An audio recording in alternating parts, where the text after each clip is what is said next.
ICC সিদ্ধান্তে বিশ্বকাপের মঞ্চ থেকে বাংলাদেশের নাম বাদ পড়লেও সে বিষয়ে কোনো আইনি বা সালিসির পথে হাঁটছে না বাংলাদেশ ক্রিকেট বোর্ড বিসিবি। মিরপুরের বোর্ড সভায় এই সিদ্ধান্ত চূড়ান্ত করে আইসিসির ঘোষণাকে মেনে নেওয়ার অবস্থান স্পষ্ট করেছে বিসিবি। এসব আলোচনা ও গুঞ্জনের অবসান ঘটিয়ে বিসিবির পরিচালক এবং বোর্ডের মিডিয়া কমিটির প্রধান আমজাদ হোসেন স্পষ্ট করে জানান, বিসিবির পক্ষ থেকে আর কোনো পদক্ষেপ নেওয়ার পরিকল্পনা নেই। তিনি বলেন, আমরা আইসিসির বোর্ডের সিদ্ধান্ত মেনে নিয়েছি। আইসিসি যেহেতু বলেছে যে আমরা খেলতে যেতে পারবো না কিংবা আমাদের খেলা অন্যত্র স্থানান্তর করা হবে না, সেক্ষেত্রে আমাদের পক্ষে ভারতে গিয়ে খেলা সম্ভব নয়।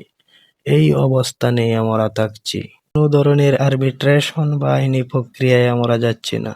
এর আগে বৃহস্পতিবার ক্রিকেটারদের সঙ্গে বৈঠকের পর ক্রীড়া উপদেষ্টা আসিফ নজরুল জানিয়েছিলেন, ভারতে না যাওয়ার সিদ্ধান্তটি পুরোপুরি বাংলাদেশ সরকারের।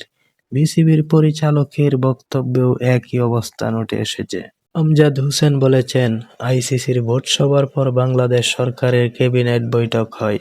সেখানে স্পষ্ট সিদ্ধান্ত এসেছে, যদি নির্ধারিত সূচি পরিবর্তন না হয় তাহলে আমাদের দল ভারতে গিয়ে অংশগ্রহণ করতে পারবে না।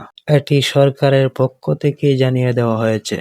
তিনি আরও জানান, আইসিসি 24 ঘন্টার মধ্যে অবস্থান জানাতে বললে বিসিবি সরকারকে সম্মান জানিয়ে একই সিদ্ধান্ত পূর্ণ বক্তব্য করেছে।